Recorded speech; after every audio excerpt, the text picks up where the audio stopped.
Matt Graveling's our correspondent who's been along Wembley Way all day, and there's a big stream of people now, Matt, coming out of the stadium, and you can't help but notice they've got a spring in their step if they're wearing an England top.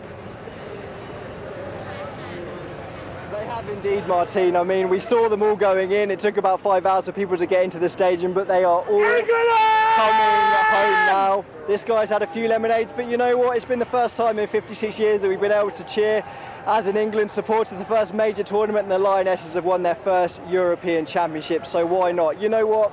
Welcome home football. Okay, now it wasn't really the easiest game. We never thought it would be, of course. It was 1-1 at full time.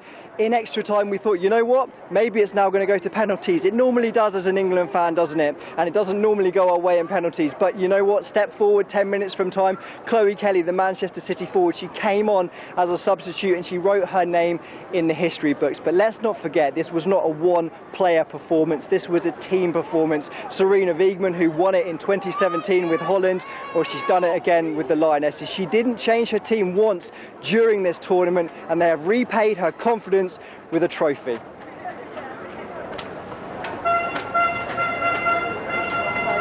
Matt, I think you're probably going to be surrounded by people. But you've spoken to some German fans today as well. I mean, they're fairly sanguine about it, very disappointing. But what the fans we've spoken to have said, you know, the atmosphere in there was really friendly, even though it was fiercely competitive.